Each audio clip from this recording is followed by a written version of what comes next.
Those guys have always been behind us from day one. We're super appreciative of that. I mean, it really takes a special person to get out there and be willing to sacrifice the amount of sacrifices you have to give in order to do that sort of job. You know, we're kind of kindred spirits in the sense that we're out on the road a lot, so we can kind of identify with those guys being away from home, but doing it for the greater cause, you know, out there positively affecting lives, helping out people, and giving us all the freedoms that we're used to having here in the States. So very important for us to keep on supporting those troops out there. Well, you know, we wanted to go out there for quite a while, so it took us some time to hook it up with the USO. And when we finally got the green light, we were one of those bands who actually wanted to go, you know. So when finally we got the green light, first of all, you know, it was really about the troops, but for us, it was also an experience that you can just simply never have. We got to see things that civilians absolutely cannot, and you know, sort of. You know, we are the guys who watch military channels 24/7. You know, so we are very close to this as is, but getting injected into that world and see their lives, what they really have to do, was a pretty much an eye opener for even for us who are, you know, people who following this thing to begin with, and it just, you know, just the appreciation that all those guys knew that we didn't have to be there, but we were there. So there was almost a camaraderie building between the band and them, and you know, just seeing the faces and seeing how we actually brought a piece of home to them, you know, and how it affected them and how appreciative they were. It was so many times we choked up on how much it meant to them, you know.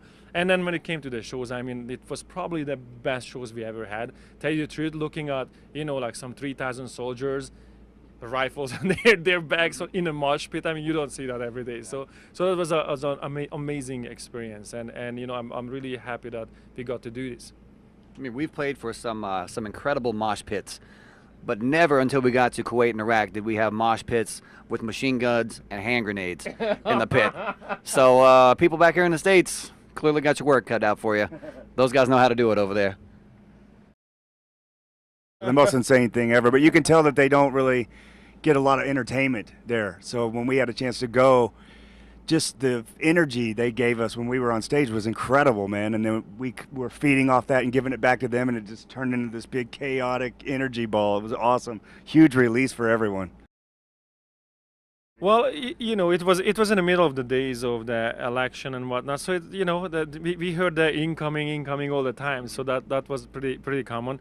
But you know, we didn't use any stage lights because, you know, that would be a target from far out. So it was pretty funny because actually our singer Ivan did mention something like, hey, you know, this is a real hardcore show when we are out here with nothing, no lights, just you guys and us. You know how cool this is. And it was a funny story I tell you about this.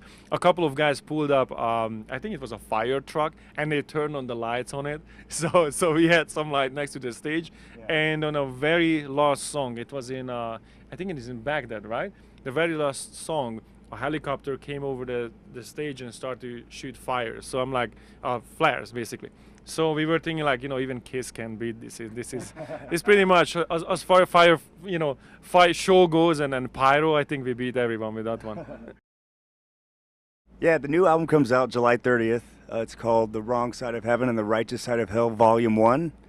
And Volume 2 will come out later in the fall. We don't have an exact date yet, but, you know, like I've said in numerous interviews up to this point, we pretty much sound like what we sound like at this point. I mean, we've been together for years now. We've done many tours, recorded a lot of records, and I think that if you've been a fan of the first 3 Death Punch records, you're really going to dig it, and if you're not a fan, you're probably not going to like this one either.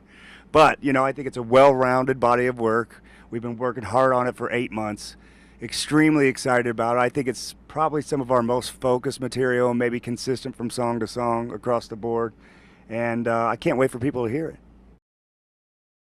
Well, the title of the new album is sort of about the duality of what is right and what is wrong. This is an ancient thought of mankind. You know, since humans walking this earth, you know, there was always this good and evil sort of contrast. And if you really start to pick that concept apart, you start to realize that what you accept as good or bad, right, it's pretty much depending on your surrounding, your education, the people around you, the way you grew up. Something that's acceptable to you maybe is not acceptable in another country, or or another culture, and vice versa.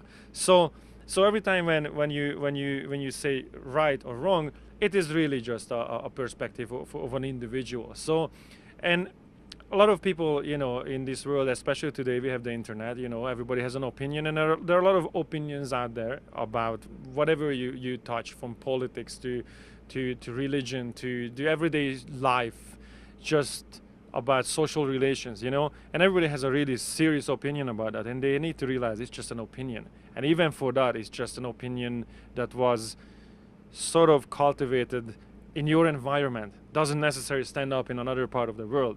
So pretty much the record has that kind of, we always push buttons, we always pick on some things, and this time we kind of took on the, I guess, today's world as a social environment. Mind your own business. Kind of. I think let's, yeah, I'm long-winded, but yeah, mind your business. I mean, we've been huge fans of Judas Priest growing up forever, and when we finished the song Lift Me Up, it kind of had that maybe Judas Priest style of vocal, maybe lyric that is something that they've done in the past, and we were like, how cool would it be to get Rob Halford to be a part of this? So we had our management contact him, and he was stoked. He was excited, really dug the song. He flew down to Vegas where we were recording, knocked out his parts in like an hour, because he's the metal god legend of all time, the best singer ever. So, and then we went out to dinner with him, got to know him as a person. He's super awesome, super intelligent guy. And then we asked him to be a part of the Revolver Golden God Awards. He came up on stage, he had this cane, he walked out there and he picked up the mic and belted out it's him, man. You're like, wow, you get goosebumps. And I think, Chris, you were talking about like singing background vocals for Rob Halford, being like, life is complete now, musically. Funny thing, it's a voice that you know who it is. In a second you hear the first word, it's Rob Halford. And for us as a band, it's the kind of thing that, we grew up with that voice. That was part of our upbringing, musical upbringing, And all of a sudden, you got to have that voice that you grew up on your record. That's a milestone in our career, or a highlight, I would say, because it's something, it's just, you were not thinking of this when you were a kid. You were thinking of a lot of things, but not necessarily this one. I'm gonna change history and light in the world. See some see through my eyes. I'm gonna lash that check down, train to last a heart attack. Stomp out all the ugliest lies. You can't convince me that change, we ain't on the same page. Oh, I had no feel, now there's nothing but rage. Let's get out of my way, 'cause there's nothing. Coming from, being 13-year-old Chris Cale, listening to Judas Priest screaming for vengeance, singing along in my room, to fast forward several years later, actually singing with Rob Halford on stage.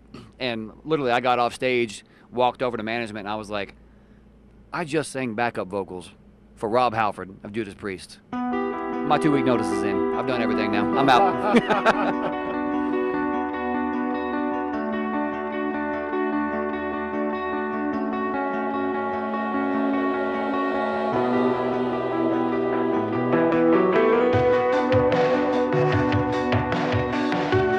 What's up, guys? I'm Chris Cale. Jason Hook from Five Finger Death Punch. Well, just wanted to send out a very special thank you to all you guys. You guys have always been there for us. We've come out to see you guys in Iraq and Kuwait.